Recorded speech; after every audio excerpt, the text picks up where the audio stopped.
late at night, guys, and I'm Ryan Wright. And I'm Jerry at night. Jerry at night and Ryan at night. We just came back from watching Star Wars Episode 1, The Phantom Menace. Brilliant film. Brilliant movie. Beautifully done. 2001. Way better than the original. Way better. Yeah, so this is going to be a spoiler-free review. Yeah, no spoilers. Spoiler-free zone. We don't want to ruin anything, especially because the trailers have barely told us anything as well. But we're going to do a spoiler review. It's going to be a podcast. We don't know how long it's going to be, but there are so many spoilers to talk about. 10 hours of content. 10-hour podcast. Get ready for it, guys. But let's hop right into this. Let's do. John Boyega. John Boyega. He was the reason I wanted to see this movie. He's the reason I want to see it too, because they cast a black actor as the lead, and I'm very happy about that. Very happy about that. I mean, some of you are going to be like, not a big deal anymore. People like me, yeah, representing my people. John Boyega. He's great, man. I was very happy with the way he played this role. And I mean, I'm just psyched for him because, like, Attack the Block's fucking awesome. I didn't realize he would be an American or have an American accent in this movie, and he does a good job. He plays Finn, and Finn is this character with a lot of personality. That's something I really admired about the writing of his character. Because when you see the trailer, it's like, he didn't watch any of the trailers. He got very lucky, he saw no trailers. But when you watch the trailer, they're advertising him like, he's gonna be this really serious, epic performance. They just used all his breathing shots. It's all that one picture. I saw the picture floating on Facebook, like, right after he stands up in the troop reference. He's like, yeah, whatever. They use all the shots of him sweating and breathing heavily. Yeah. But he has a lot of personality of the character. A lot of humor. A lot of humor. He's really fun. He has some really funny moments in this film. Oh, yeah, totally. And he's very natural with those. I was happy to see, because, like, I think Attack the Block was, like, his first movie, and then this, he brings a lot of personality. He's very natural. I wasn't expecting them to do some of the things they did with his character, and I really liked what they did with the kind of character is and what his arc is. I like the history of his character, too. He's actually the most relatable. It's like they took Rey and Finn, don't want to give it away, but they're kind of like some parts of Luke Skywalker in both of them, Well, yeah, and there are things that he does where you're like, man, that's not like the heroic decision necessarily, but I get why this character is behaving this way, and that carries over into everybody. Like, I think the best thing this movie has going for it is personality. Absolutely. This movie is fun. It's a fun movie. It's got heart. It's got everything that we love about the original Star Wars, in my opinion. They immerse you in this world. Like, I didn't even realize it until I got out of the theater, like, whoa, I was just in the Star Wars world. I got lost in it, and I didn't even realize that I did. Because it was done in such a good way where it's kind of seamless, the way they do it. It's more than just observing an awesome-looking picture. Yeah. I love how the story came before the visuals so much. There are some amazing visuals, don't get me wrong, but the story and characters really did come first. That's what I'm remembering the most as I'm sitting here, is the scenes between characters. People talking about stuff, people figuring things out. It's kind of neat that those are the most memorable things to me, are character moments. Yeah, and I gotta say, when they brought back, like, the characters that we knew would come back, they brought them back in the right timing, the right fashion, and what I loved, they let the characters age. Like Han Solo is in the film, but he's not Harrison Ford trying to be Han Solo. He's Han Solo at this age now in his life. Same thing with the other characters. Yeah, and it's like when we re-meet Han, you're like, yeah, that is probably realistically what he would be doing at this point in time. And none of them pick up like, oh, this is exactly how they were when we left off. It makes sense. It's been so many years. They're much older now. And you see that these guys have changed and been through other experiences along the way that we didn't get to see. When you get the sense that the 30-year, time difference between the last, between episode 6 and episode 7, stuff has happened. It wasn't just happily ever after. It was like, the universe is continuing to push forward, and there are threats, and, people are building armies and stuff,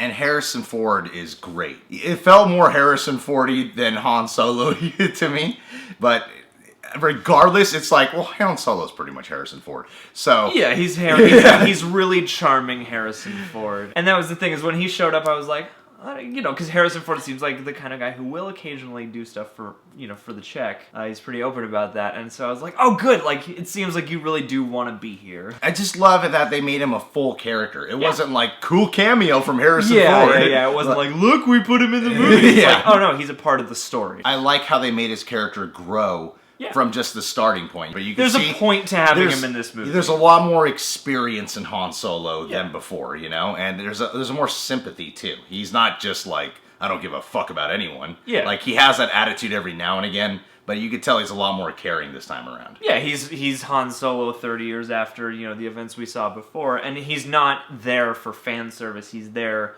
because he's served the story. He's a part of the plot. Daisy Ridley as Rey. Yeah. She did a great job too. I mean, yeah, she's pretty, but she's got the intensity as well. At times you're like, well, you live in fucking desert world and you still look like beautiful all the time. But that's something we can easily move past with Star Wars, Yeah, I mean, that's fine. It didn't even really distract me, honestly. Well, and also, it's not like, the camera's ever oogling her or whatever. She looks a little dirty. She looks like she's dressed for a place that's windy and gross, but also hot. And it's just like, she just kind of looks like part of that world. And it helps in these movies, too, because there are so many different kinds of people and species and aliens and stuff around that the variety helps make up for that, too.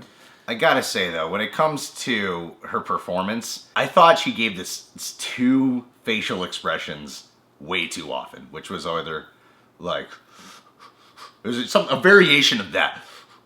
Like, eyes wide, intense, on the verge of tears, And regardless of that one little thing I said about Daisy Ridley, she does a great job, and I love her character. I was worried about the first couple scenes she was in, but once she was on screen for more than a few minutes and her story actually started to kick in, I quite liked her. And that's a character that I think can fall into being either one note or having 2 expressions, and for me, I didn't feel that way. Her and John Boyega, I thought were great, centerpieces for this movie, and they're characters I want to follow. They're great characters. Yeah, they're great characters to continue the Star Wars story with. Because at first when I was watching it, I was like, but I really want to see Han Solo. I really want to see Princess Leia. But then I found myself forgetting about that. Yeah. And just really enjoying these characters' journey. Not having seen the trailer, I didn't know if they told us anything about what their roles in the story would be. When certain people showed up, I was like, oh, cool. Like, I didn't realize that's what you would be doing now, like with Princess Leia and stuff like that. And I remember on the teaser trailer, there was a debate where people were like, is that R2-D2? And then everyone was like, no, it's not. What was it, BB-8? BB-8, yeah. BB-8, the droid that circles with that one. Yeah, the orbular with the little pod on top. I liked him. I thought they gave the droid a lot more personality. It's like, he's like R2-D2, but more flexible. Yeah, exactly. A little more spry and a little more quick. Yeah, and he can like move his head and shit. He's almost like a little dog. He's like Wally. Yeah, he's like Wally. Poe Dameron, played by Oscar Isaac. He did a great job too. Yeah, man. I didn't even realize it was Oscar Isaac. Neither did I. Was like, who is this guy? And then a few minutes in, I was like, wait. Oscar Isaac is that's Oscar Isaac. Like, he can disappear with just a simple change of his haircut and beard. Like, he can disappear into roles. He's a cool character that I hope is featured more in the sequel. I feel like some people might feel like they didn't use enough of him. I felt like he was used just right for this particular story. But I do want to see more of him in the sequels. I mean, I would have liked to see more, but it's weird. For this movie, for me, I almost feel like not getting enough of certain things is a good thing. The actors did a good enough job, and they're well enough written that I want to see more of these people, and I assume we will. Especially of the newer cast people. Kylo Ren, he was a cool villain. Kylo is very cool, and he wasn't a 2-dimensional villain. Well, he's not Vader, like you said. He's not Vader. He is a different guy with some serious temper issues. Yeah, like you get the sense that this guy is like powerful, but kind of struggling to hold it together. Yeah, he's conflicted, and he's traumatized, he's confused, and, you see, he's what Anakin Skywalker should have been in episode 1, 2, and 3. They do some interesting things with that character that keep him from just being like, the dark side. Because at first it comes across like that's all he's going to be. Yeah. He sounds like Bane a little bit. I love his voice. His voice is awesome. Cool. I know everyone's freaking out about his, lightsaber with the actual no, but in the fight choreography they use it to its lightsaber. Advantage. Yeah. In the actual choreography, which I thought was cool because I'm like, oh shit, that shit could hurt you. This side. Well, yeah, and it gives you more options in close quarters. Speaking of lightsabers, the action sequences, however, I liked the action sequences a lot, but at the same time, there were a few of them where I was like, this seems like it could have been a little cooler. Specifically, the fight sequences where they're mainly just blasting with guns at each other. Yeah. I thought all the flight sequences were great. I even liked the lightsaber fight. But when it came to the blasty blast stuff, I was like, Like, there are a few fights that I was like, those are really cool. But a lot of them, it almost feel like the movie was like, okay, we gotta have a fight, but let's get back to the story. Like, yeah, you know, because some of the action sequences, you feel the emotional gravity on a few of them. However, I don't really feel the intensity behind most of them. When you're watching it, I'm not like, oh my god, these characters are in danger at all. Like, it always felt like everything was gonna be alright. That's the only sort of complaint I have about this movie, is like, I was never, you know, and maybe this is just in contrast with all the other action movies we get now, but I was never like, oh my god, like, how are they gonna get out of this one? Some of the stakes with the actual, you know, fight stuff were a little low for me. Like, I wasn't like, oh my god. Like, I was always more invested in the character scenes. J.J. Abrams' Star Trek movies, like, the action scenes are like, whoa, eye candy craziness, and these action scenes are not that way. Yeah, yeah. And I almost appreciate that. I appreciate that because it feels like it's really continuing Star Wars. Yeah, like, it's an actual movie. This movie seems like it's concerned with its plot enough to, like, put in action scenes, but keep the plot going, and they have a plot that's exhilarating enough. It's not like the prequels where it's like, we're gonna watch another Senate hearing now. Even the character stuff is on, you know, a time limit, and they gotta move and stuff. Yeah, no, J.J. Abrams knows how to bring that fast-pacedness to it, but what I really want to mention, every J.J. Abrams movie, you feel J.J. Abrams behind the camera. Yeah. This one, it's like he just wanted to tell a Star Wars story. There were certain shots where I'm like, that's a J.J. Abrams shot. Most of the time, though, whenever they do like the I love zooms, that. Yeah. When he kept them, he put them in very sparingly. He said that thing about, like, I didn't really like Star Trek that much, and I just made, like, you could tell he kind of went hog wild on Star Trek, whereas Star Wars, you can feel the reverie. He's like, I really want to treat this right. And I can't go into this right now, because it would be spoilers, but especially in the finale, I felt like some stuff was really, like, a lot of stuff I felt like was good homage. Then other times I was like, that's been done before. Kudos to all the practical effects in this. You know, there was a lot of, there was CGI, of course, but it was a decent blend. Like, it was a decent blend, yeah. It's like I was really psyched to see a lot of the animatronics and a lot of the, you know, puppets and stuff and a lot of the practical makeups. There's some really good CG, and there's also some times where you're like, that's a CG creature. Yeah. This is an actual movie with flaws. And I almost appreciate it more for that. I feel like a human made this movie, and I'm happy. I feel like a fan made the movie, which is awesome. You know? Like a filmmaker who happens to be a true fan of Star Wars. This movie overall gave us what we wanted, which was great homage and honoring the original, same time giving us fresh things, a few surprises here and there.